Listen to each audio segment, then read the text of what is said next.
Depression is like a bully. Depression is like diabetes. Depression is like hypothermia. In this video, I'm going to talk about when depression struck our family and how thinking about depression in these three ways helped us to better manage the symptoms and help those that were really suffering. 46.4% of adults in the US have met the criteria for a mental health disorder sometime in their lives.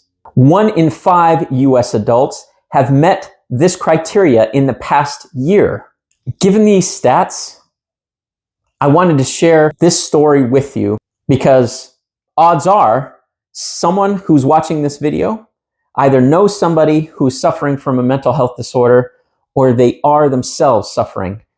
I want to tell you about someone who my wife knows and loves. This person has a great family. They're very active in their church. They have a great job. On the outside, this person seems to have it all. But this person also suffers from major depressive disorder, or just commonly known as depression. Several years ago, this person who she deeply cared for was in a very dark place. Their work was suffering. Their family was suffering. Their health was suffering. They never thought that they could ever feel happy again. That was me. I have dealt with some form of depression for most of my life, but several years ago, I fell into a depressive state that I've really never felt before. However, with the help of family and friends and my faith, I was able to come out of this dark place, and I've been in remission for several years now. So I would like to share my experience of recovery through some of the darkest days of my life and tell you what my friends and family did to help me recover. So first, imagine someone you love told you that they were being bullied, and this bully was saying horrible things to them and would not stop. Now imagine this loved one invited the bully to live with them, to go to school with them, to go to parties with them, to be with them when they wanted to be alone, or when they were trying to sleep or dream, or when they were simply trying to find peace. For me, depression and anxiety was the same way.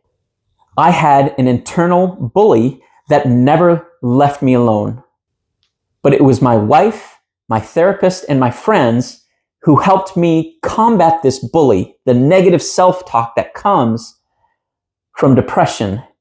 It was them that had to tell me over and over and over again that I am loved. I can do great things. People like having me around. I make the world a better place. I am worth it. I can have peace. They said that to me over and over and over and over again until I started to believe it.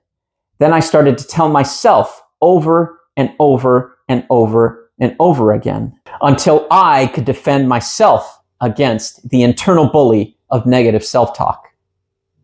Let's talk about diabetes for a second.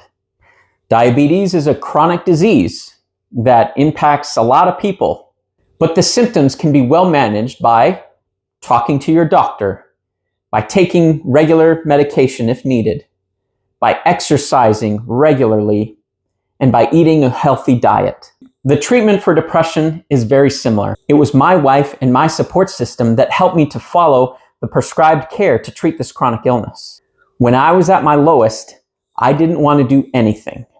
I wanted to sleep, sit on the couch, and do nothing else. So it was my wife that helped me to see doctors regularly. These doctors prescribed me medication, which was very important for me at the time.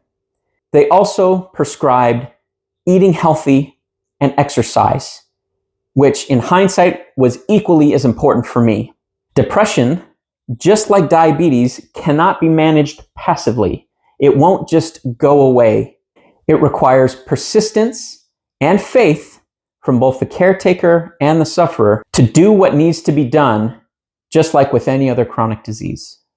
Lastly, depression can be like hypothermia. I heard a story once about a mountain ranger who would very often save people who were trapped up in the mountains and they were often suffering from hypothermia. And the hardest part about rescuing those people was not carrying them down the mountain, but it was getting them to want to be saved.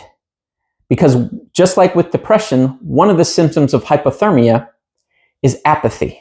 So one tactic that this mountain ranger would use was to get these people who are suffering from hypothermia to think of their families, to think about, hey, if you die on this mountain, what's going to happen to your family?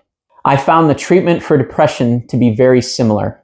Often what helped me to think about others was serving other people who are less fortunate than I.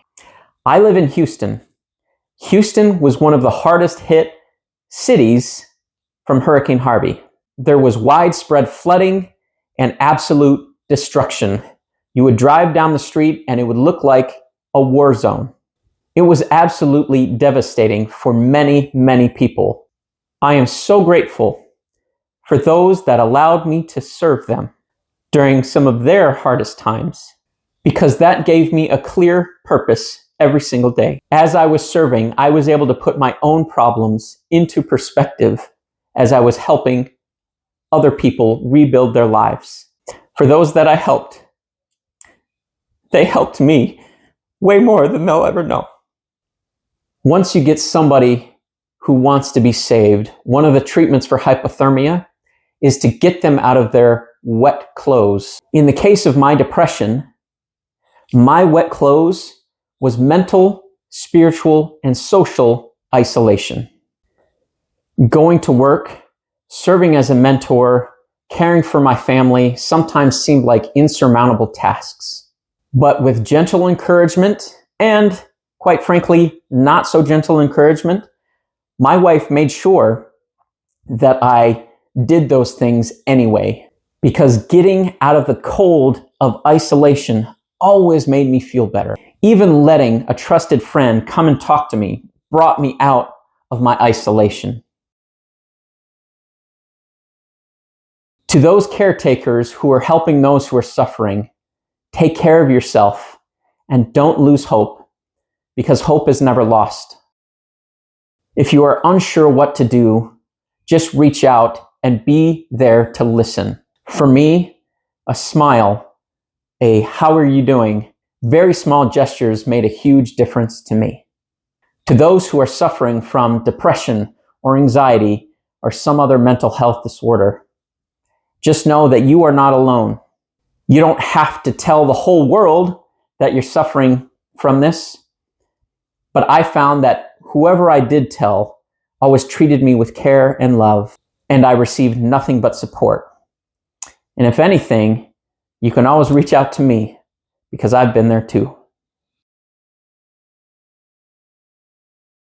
If you'd like to see more videos like this, please let me know in the comments. I truly want to help those who are suffering, because I've lost some friends to depression, and I don't want anybody else to suffer.